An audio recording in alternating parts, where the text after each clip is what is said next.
No one told you the right path would feel this bad.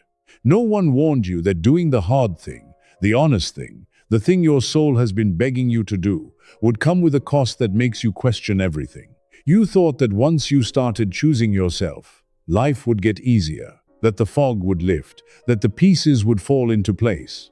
But it got harder, lonelier, more confusing, more painful than staying where you were. And now you are standing in the middle of a transformation that looks, from the outside, like a breakdown.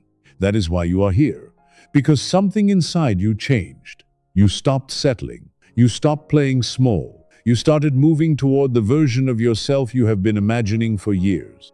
And the moment you did, the world pushed back. Not gently, hard. The people you expected to support you went quiet. The certainty you expected to feel never arrived.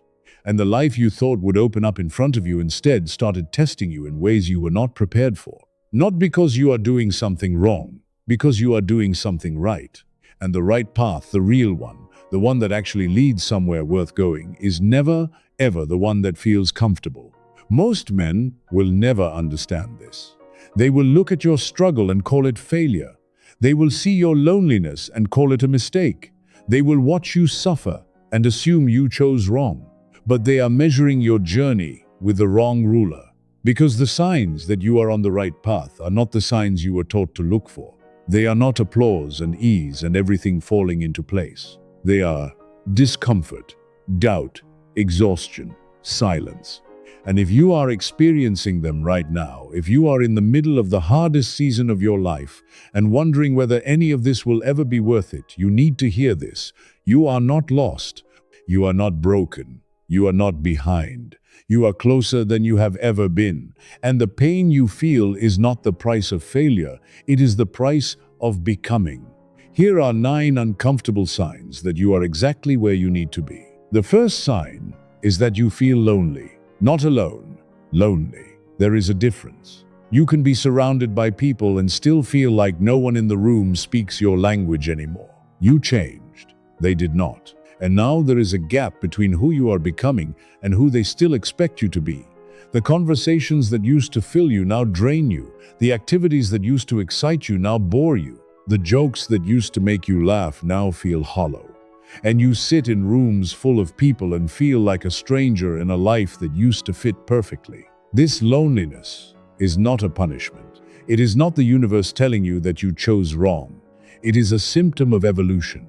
When you grow, you naturally outpace some of the people around you, not because you are better than them, because you are different from who you were when the relationship was formed. And that difference creates distance. Distance that feels like loss. Distance that feels like rejection. Distance that whispers, maybe I should go back to who I was, at least I was not alone. But going back is not an option for the man who has seen forward. And that space, as painful as it is the space between your old life and the one you are building. It is not emptiness, it is a doorway. Todd Kashdan at George Mason University has studied the relationship between discomfort and personal growth extensively. And one of his core findings is this: the willingness to experience negative emotions, including loneliness, is one of the strongest predictors of long-term psychological well-being. The men who avoid discomfort stay comfortable but stagnant. The men who walk through it emerge transformed. Every single time. As the philosopher Arthur Schopenhauer once wrote, a man can be himself only so long as he is alone. And the loneliness you feel right now is not the absence of connection. It is the presence of a higher standard for what connection means. You are not losing people. You are making room for the ones who belong in the next chapter. The second sign is that people do not understand your decisions. You quit the stable job. You ended the relationship that looked perfect from the outside. You said no to something everyone expected you to say yes to. You walked away from a situation that everyone thought you should stay in. And now people are looking at you like you lost your mind. Your family is worried. Your friends are confused. The people who thought they knew you are struggling to recognize the person you are becoming. They keep asking, why would you do that? And you cannot explain it in a way that satisfies them, because the answer lives in a place they have not visited yet. This is not a sign that you made the wrong choice. This is a sign that you are playing a game they cannot see. Most people make decisions based on what is safe, predictable, and explainable. You started making decisions based on what is true. And truth does not always make sense to the people watching from the outside. It does not need to, because you are not living their life. You are living yours. And a life built on someone else's understanding will always be smaller than a life built on your own conviction. Picture this. A man announces he is leaving a well-paying career to pursue something that matters to him. His family panics. His friends question his sanity. His colleagues whisper behind his back. Everyone agrees he is making a terrible mistake.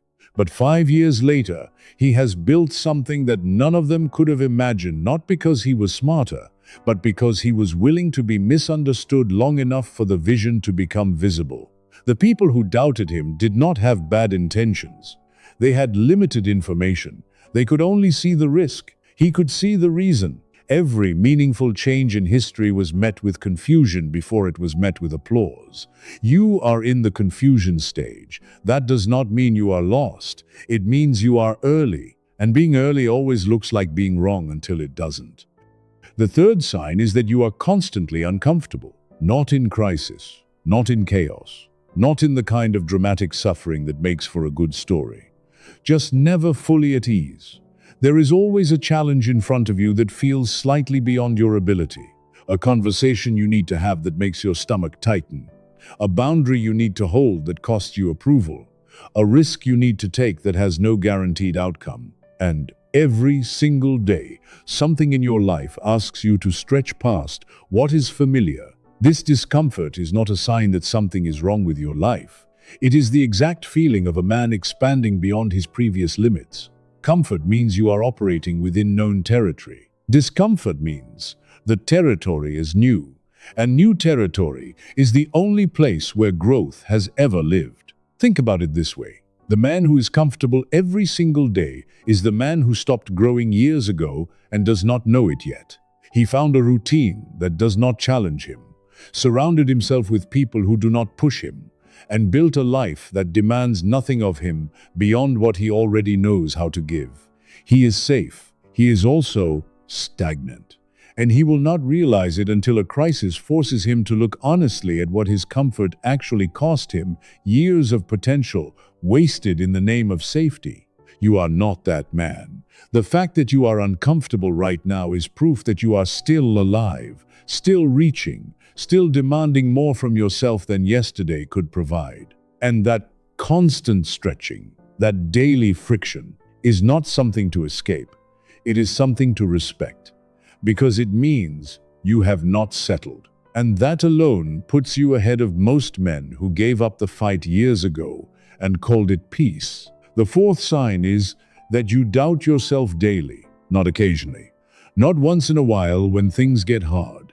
Daily. Every morning a voice shows up and asks, "Are you sure about this? Can you actually do this?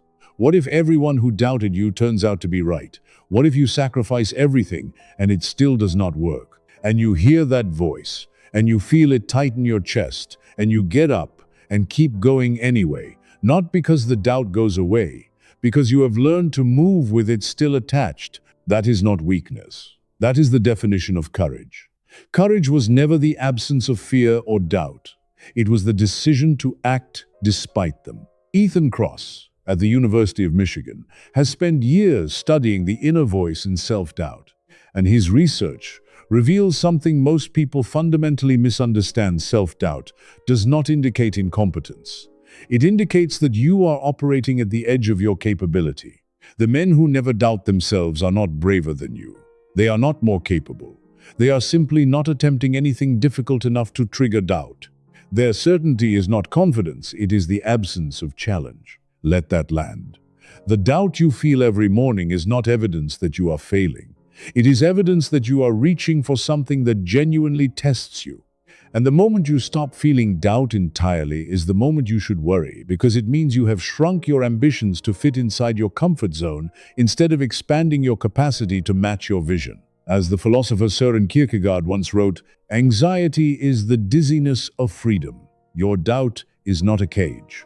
It is the vertigo of a man standing at the edge of his own potential. looking down at how far he might fall, and choosing to jump anyway. The men who never feel that vertigo are the men who never stood at any edge worth standing on.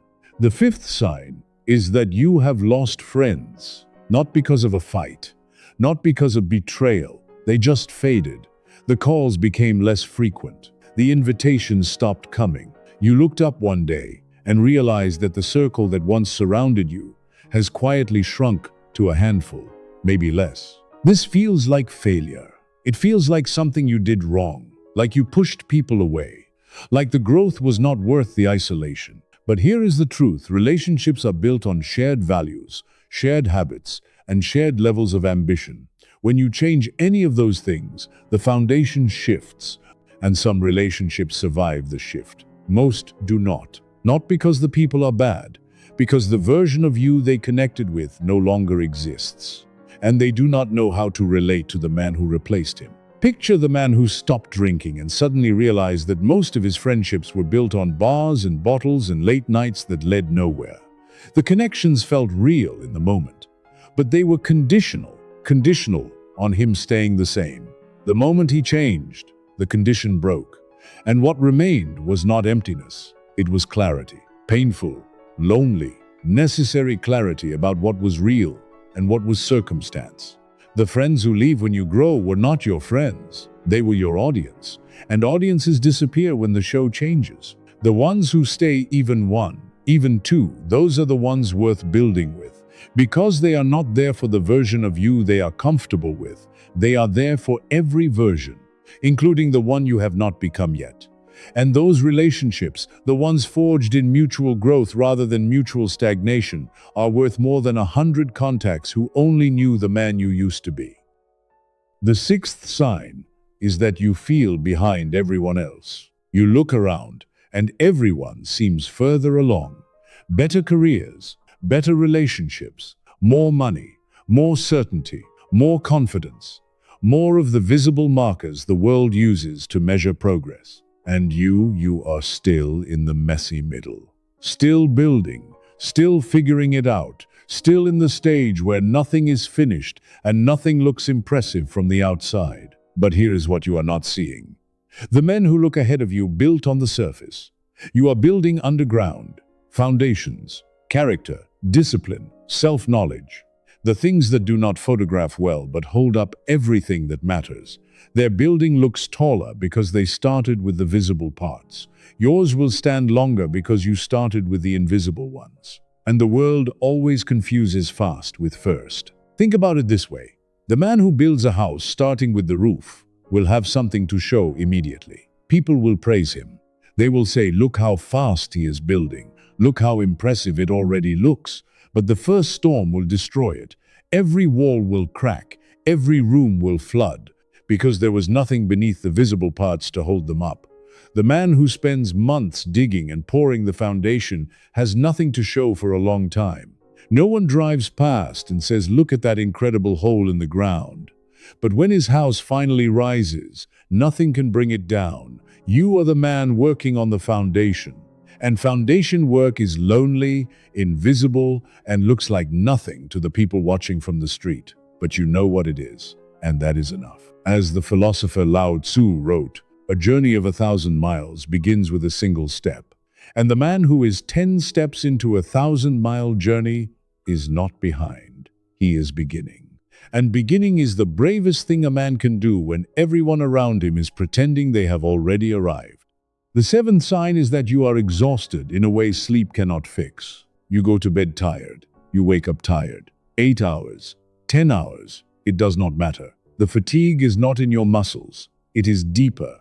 It is the fatigue of transformation, of holding yourself together while everything inside you rearranges, of performing normalcy for the outside world while your internal landscape is being demolished and rebuilt from the ground up, of carrying the weight of who you were and who you are becoming at the same time. This exhaustion is the cost of becoming. It is what it feels like to dismantle the old version and construct the new one simultaneously. You are running two operating systems at the same time, the man you were and the man you are turning into, and your body is carrying both. Your mind is processing both. Your heart is grieving one and birthing the other. Most men will tell you to rest, to slow down, to take a break, and rest matters. You must protect your body and your mind. But know this, the exhaustion will not fully end because you slept more or took a vacation. It will end when the transformation completes, when the new version of you is fully built and the old one is finally, permanently, gratefully shut down.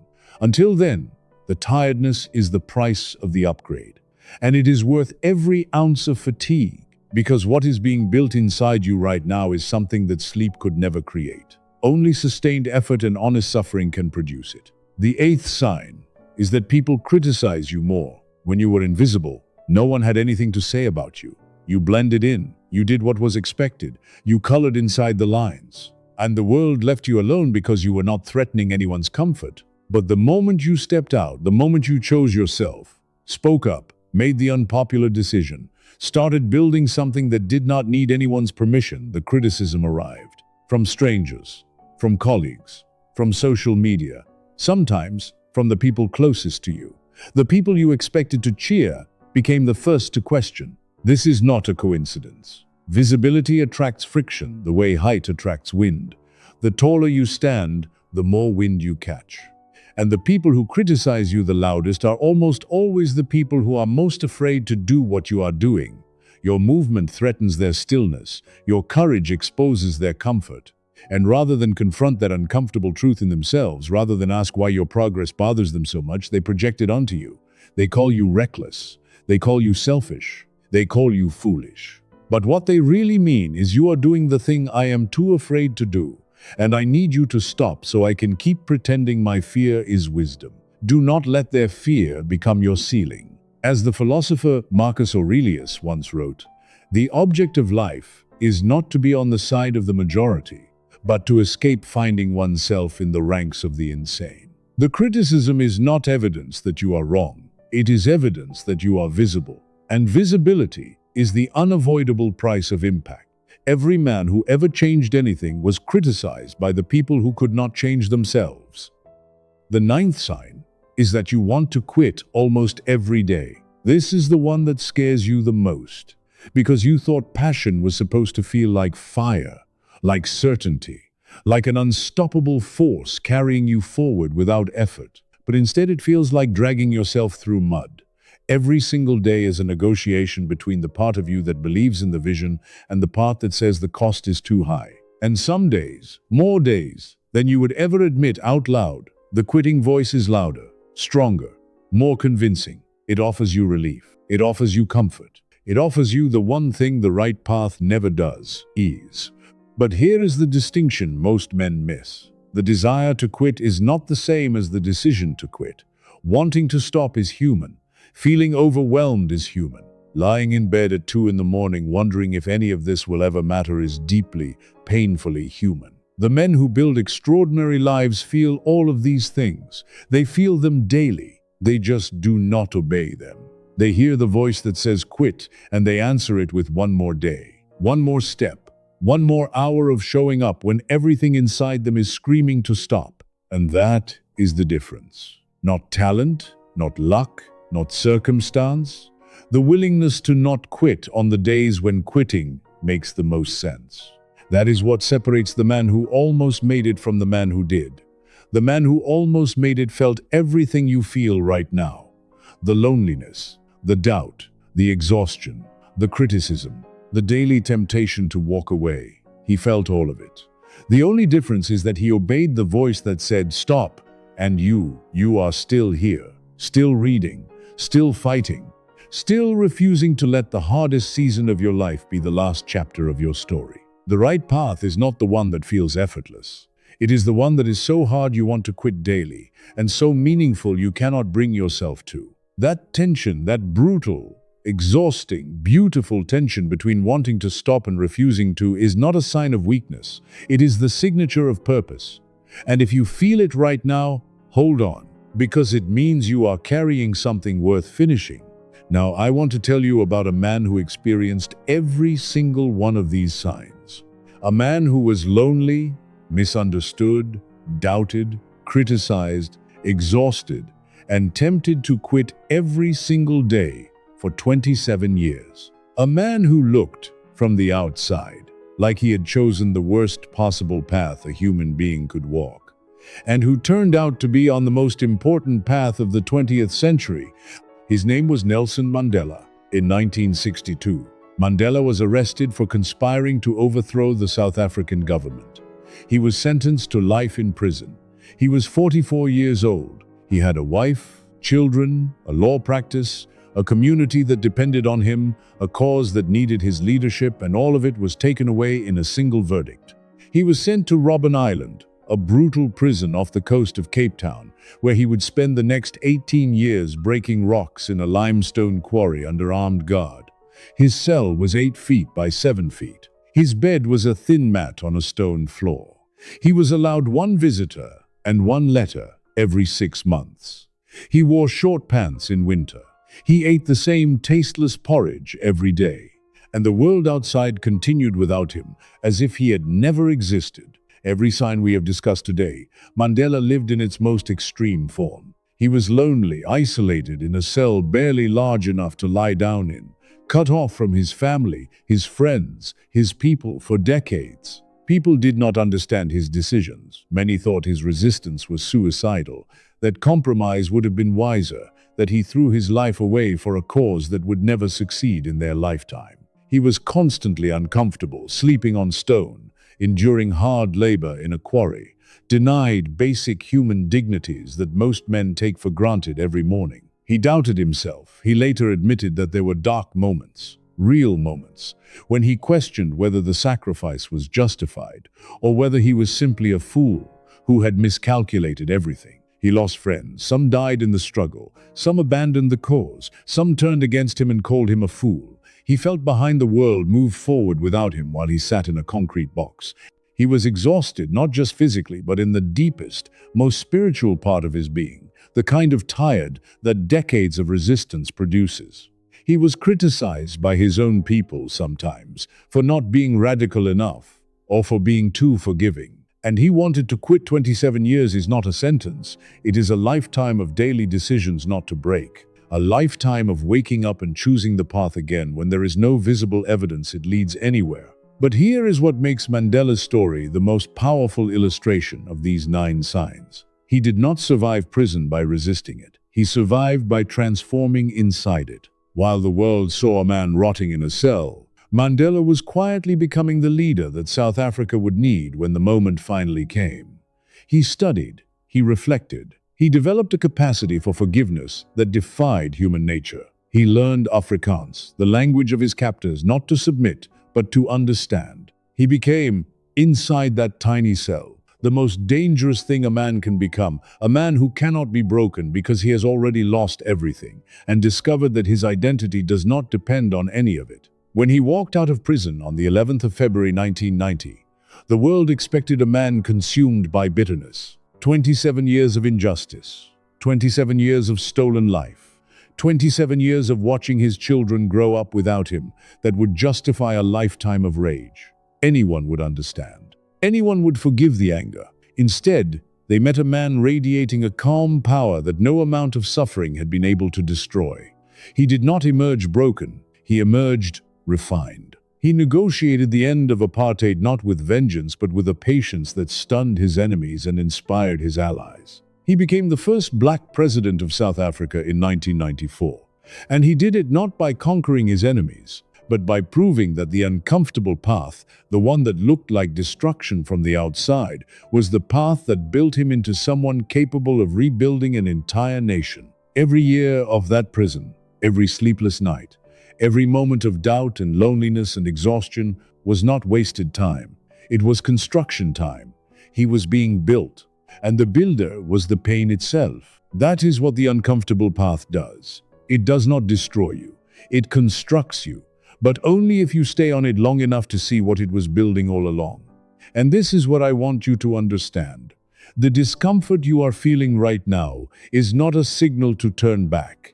It is not the universe telling you that you made the wrong choice.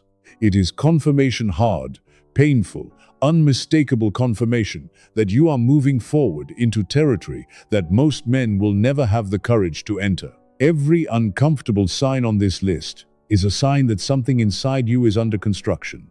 The loneliness means your standards are rising. The confusion from others means your vision is ahead of their understanding. The discomfort means you are expanding. The doubt means you are reaching for something worthy of doubt. The lost friends mean you are evolving past conditions that no longer serve you. The feeling of being behind means you are building deeper, not faster. The exhaustion means you are being rebuilt from the foundation. The criticism means you are visible. And the desire to quit means you are carrying something so heavy and so meaningful that only a real path would demand it of you. You were not given a map for this journey. No one handed you a manual that said, here is what the right path feels like. And by the way, it feels terrible. But now you know. And knowing changes everything. Because the next time that voice whispers that you should stop, that you are lost, that the pain means you went wrong, you can answer it with the truth. You are not lost. You are becoming. And becoming always hurts before it heals. As the philosopher Friedrich Nietzsche once wrote, one must still have chaos in oneself to be able to give birth to a dancing star. The chaos you feel is not the end of you. It is the beginning of something the world has not seen yet. Something only you can build. Something that required every single ounce of pain, doubt, loneliness, and discomfort to forge into existence. You are on the right path. Not because it is easy, because it is not. And that is exactly how you know. If this is the man you are becoming, the one who walks the uncomfortable road not because he has to, but because he knows where it leads, then you are already further than you think. Subscribe, stay close, because this work does not end with one realization, and neither do you.